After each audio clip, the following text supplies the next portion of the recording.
I believe the most important things we could teach them is what Dale Carnegie said. What did he say? 15% of one's financial success is due to one's technical knowledge. 85% is due to skill in human engineering or human factors, the ability to persuade and lead people.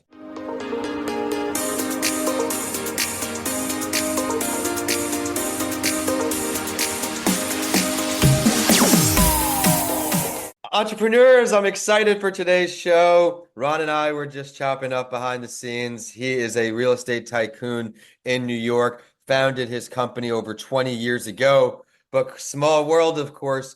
He was talking about some deals he closed in Northport, where I graduated high school from. Ron, thanks for joining that entrepreneur show.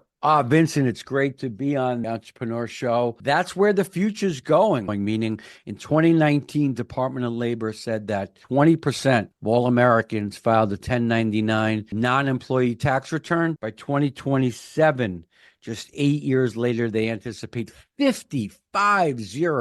Half of us are going to file 1099 tax non-employee tax returns. So the bottom line is we're all entrepreneurs, 50% or more. So this is your podcast couldn't be, more well-positioned.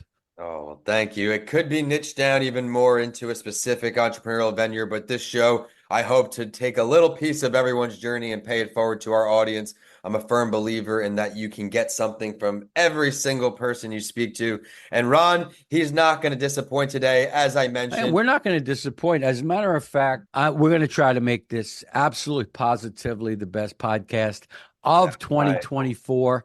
Let's start out with Northport, Long Island. Let's roll it back into the mid 90s. I just had really embraced about the age of 30 being a commercial real estate broker. I was a stockbroker. I was a lot of different things, but by the mid 90s, I was a commercial real estate broker and I loved it.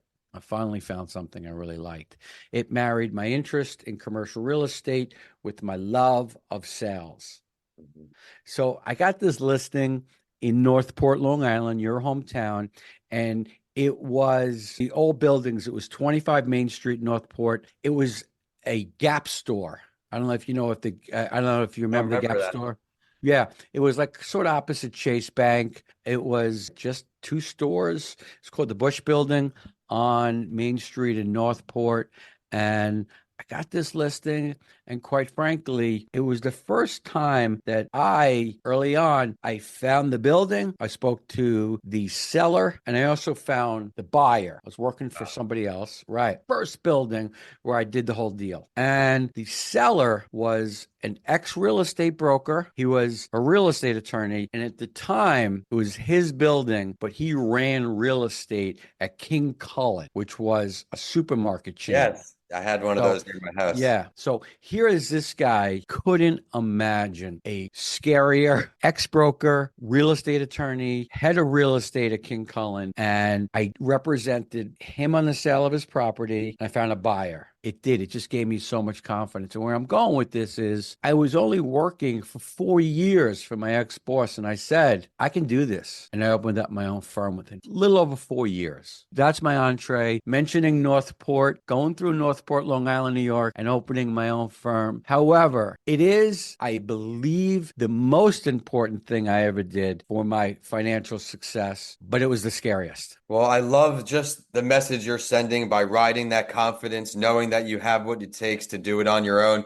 And also that momentum had to be a great freaking Kickstarter, bringing the buyer and seller in an area like Northport. Congratulations on that step. That was my first one. And I made a deal with myself. I said, if I could do 2 more, I ended up doing 3 more. If you could do it 3 times, you could definitely do it. And I've been at it for 4 years. And I said, I can do this on my own. I don't have to give away a piece of the profits.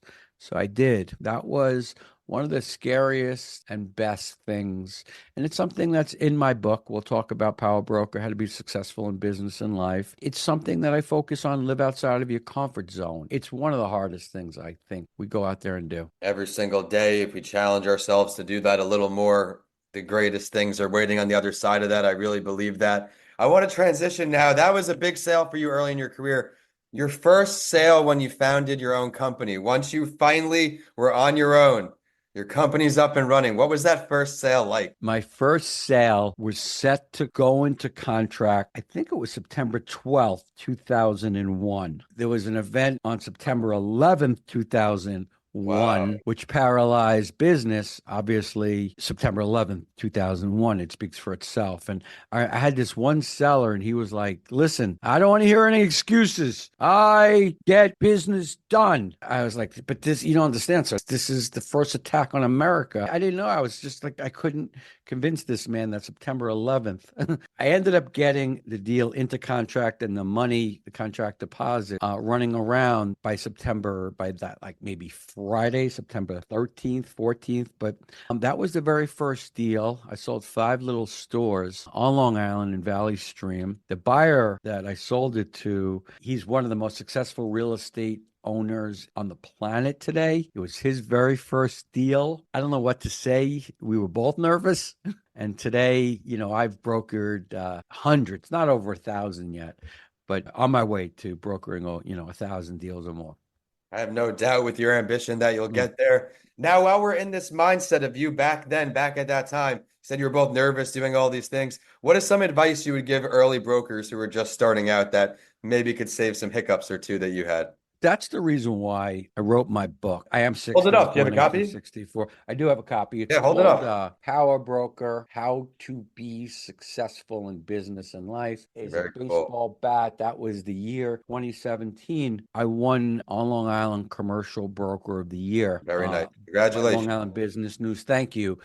It's hard to win Yeah, Broker of the Year if you own firm. If you work for a bigger company, a lot of bigger deals come to you right, just right. because you work at Cushman and Wakefield, where I do a lot of transactions. It's hard to win Broker of the Year. I was able to win Broker of the Year by some large transactions. If I wanted to tell people or anyone listening some of the pain points of being a broker or what I believe is to be successful, it's really why I wrote this book. I wrote a book because a lot of the top brokers were writing books about real estate, and I stopped. I said, my heart, my soul, my passion, my message to my kids is not going to be just square feet. It's not going to be just cap rates and net operating income. I stopped. I said, okay, I got one chance. I want to change the planet. I want to change their world.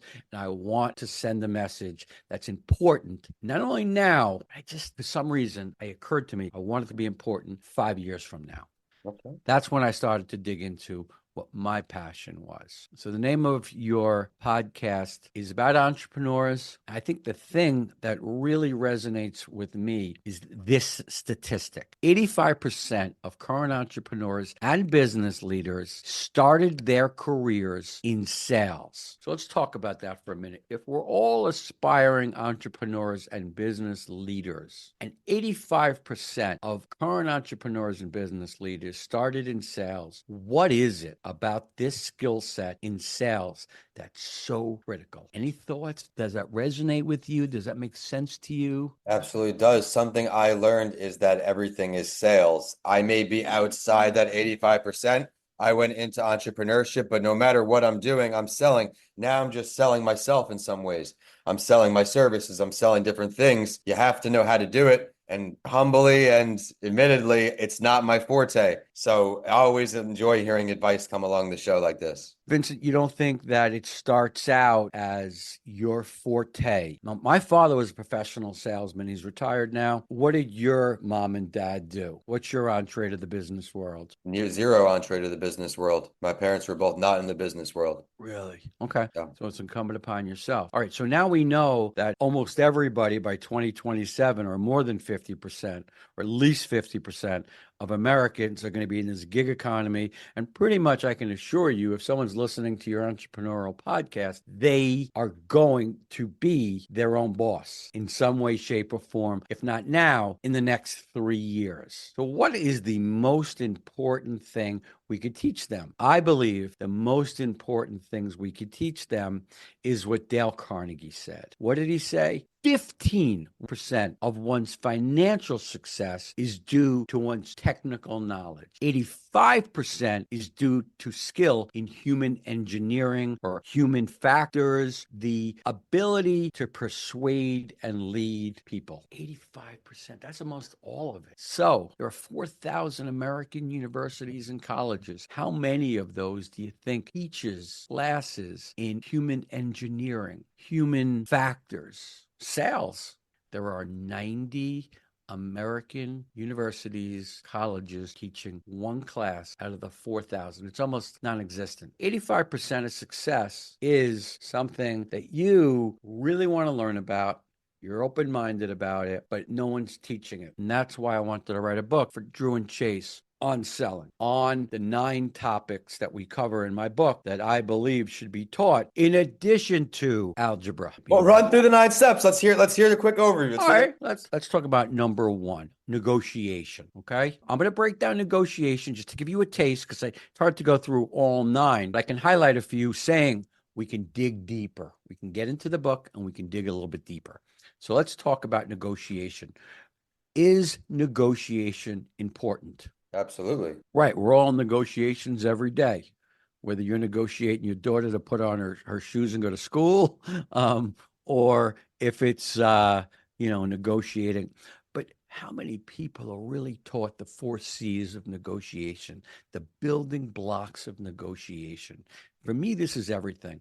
I don't skip steps in a negotiation or any of these things. Step 1, common interest. Don't skip it.